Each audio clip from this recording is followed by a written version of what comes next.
پارسا کتے مریض پر گزشتہ 20 منٹ سے جھکا ہوا ڈاکٹر سیدھا ہو کر مڑا۔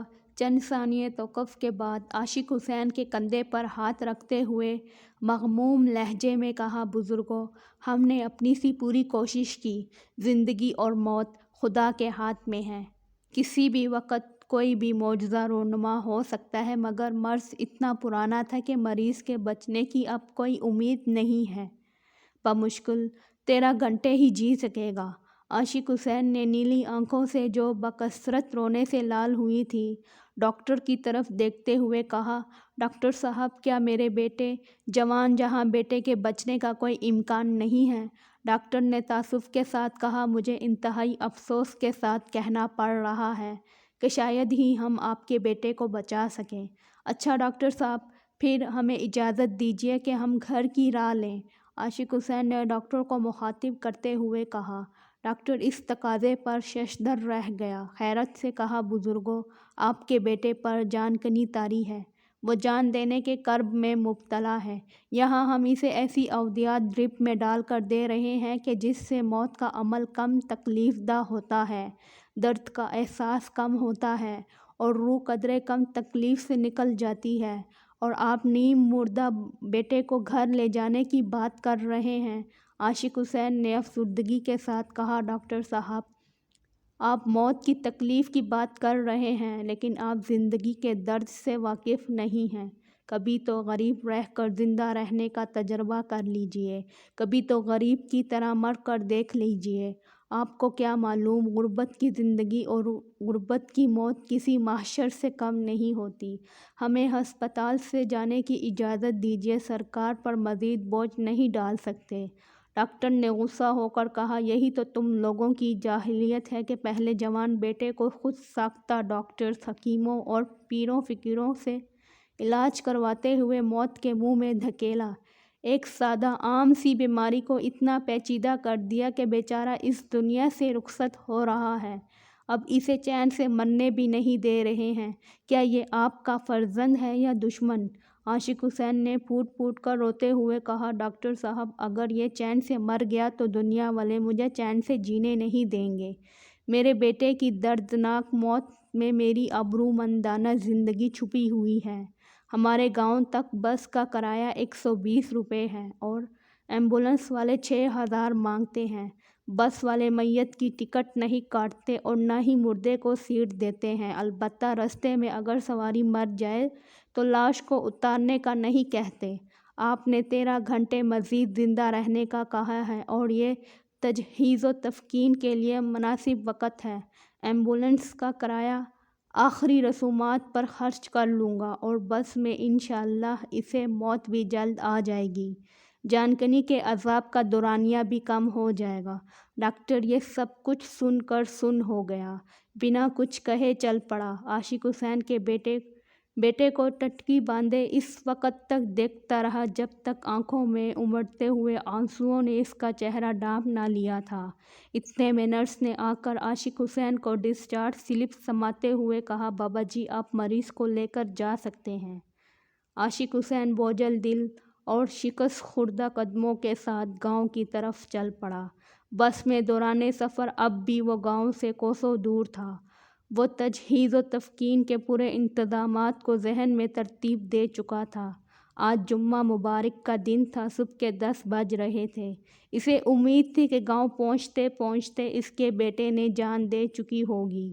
گاؤں والے آنا فانا قبر کھود کر تیار کر لیں گے۔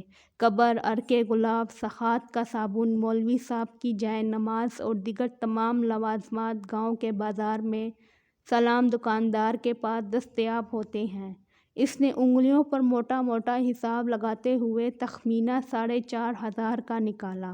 اس کے علاوہ کل تک اور بعد میں بھی فاتحہ پڑھنے کے لیے آنے والے مہمانوں اور دور پاس کے رشتہ داروں کے لیے آٹے، دودھ، پتی، چائے اور گھی شکر کا خرچہ اس کے حساب سے کوئی 2500 بن رہا تھا، اور تقریباً اتنی ہی رقم اس کے پاس بچی ہوئی تھی جو اس نے بیٹے کے علاج معالجے کے لیے گھر کا آخری اثاثہ بیل بیچتے ہوئے کھڑی کی تھی۔ انسانوں سے جانور اچھے ہوتے ہیں، ضرورت کے وقت تو کام آ جاتے ہیں، اس نے لمبی سانس لیتے ہوئے سوچا، ورنہ انسان تو مشکل میں منہ موڑ لیتے ہیں اور خواہ مخواہ کے لیے اشرف المخلوقات بنے پھرتے ہیں، ورنہ کہاں جانور اور کہاں انسان۔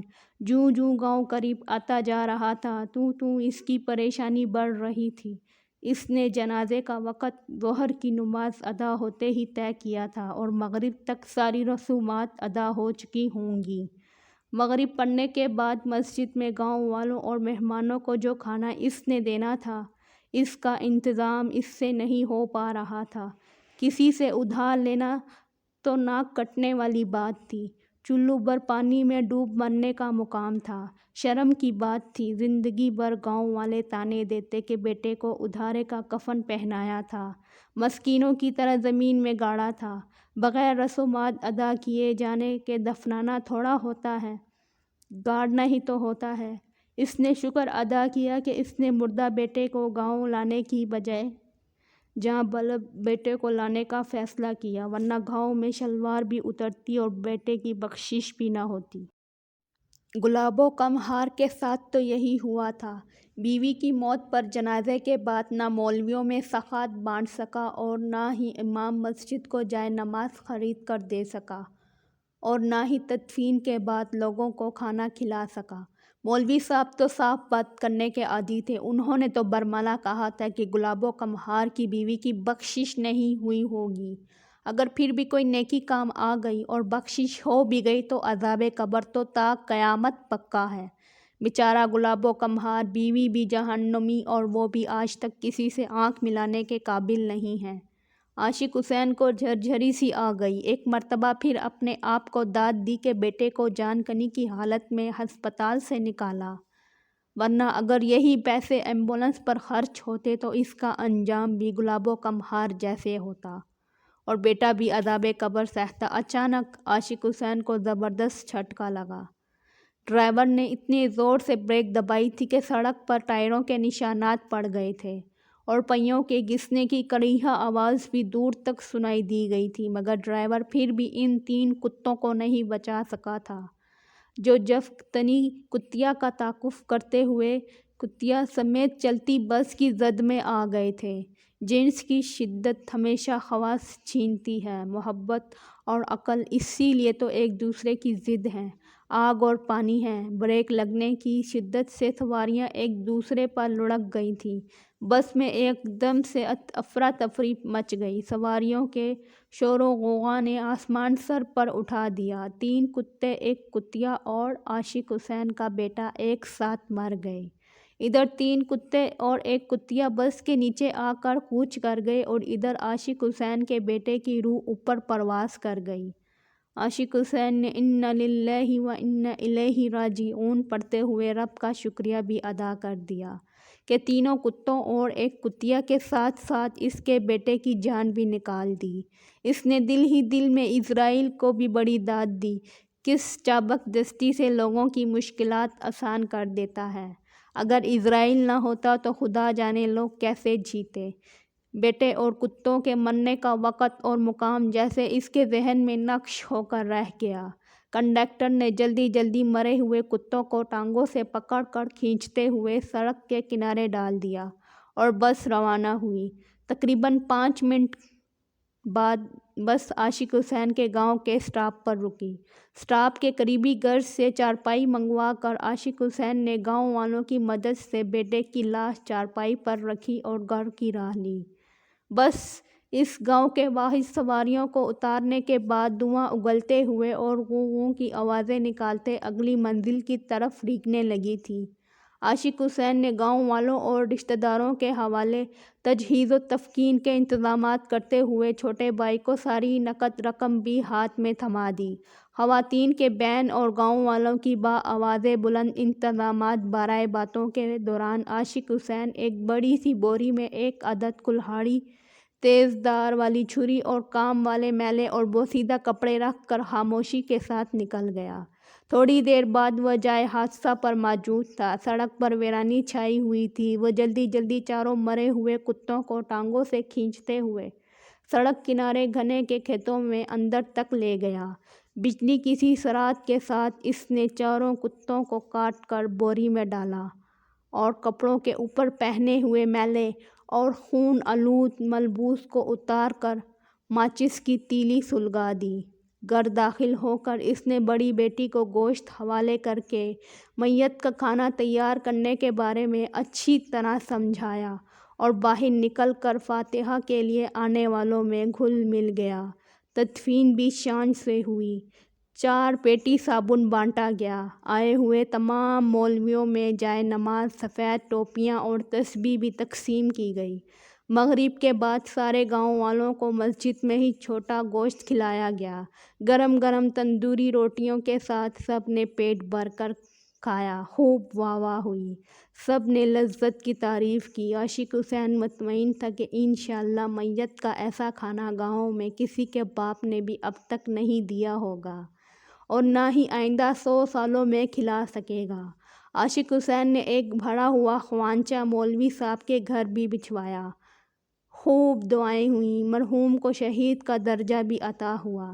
اگلی صبح فجر پڑھ کر بھری مسجد میں مولوی صاحب نے عاشق حسین کو مخاطب کیا، بھائی عاشق حسین، رات کو تو بڑی عجیب بات ہوئی۔ میں نے اور ملانی جی نے اکٹھے ایک ہی خواب دیکھا کہ تیرا برخودار جنت کی باغوں میں چہل قدمی کر رہا ہے، خوش و خرم ہے۔ میں نے تو بس صرف یہی دیکھا، مگر ملانی جی کہہ رہی تھی کہ اسے شہید نے کہا کہ ابا کی حویلی بھی وہ جنت میں دیکھ چکا ہے، جس کی سفید موتیوں کی چمک دھمک آنکھوں کو خیرہ کرتی ہے۔ تمام جماعت اش اش کر اٹھی۔ عاشق حسین زیر لب مسکرایا۔ اسے پہلی مرتبہ نجس کتے کی پارسائی کے زور کا علم ہوا تھا۔ واقعی جنت کا ہر راستہ پیٹ سے گزرتا ہے اور جہنم بھوک کی پیداوار ہے۔ عاشق حسین نے دل ہی دل میں ان چاروں کتوں کا شکریہ ادا کیا کہ نجس ہونے کے باوجود اس کی انا اور دین کو قائم رکھا، اس کے بیٹے اور اسے جنت تک لے جانے کا سبب بنے۔ پہلی مرتبہ اس کے دل سے کتوں کے لیے دعا نکلی۔ اگر ان کتوں نے آج تک اس کی پردہ پوشی نہ کی ہوتی تو انسان تو اسے برہنہ کر چکے ہوتے۔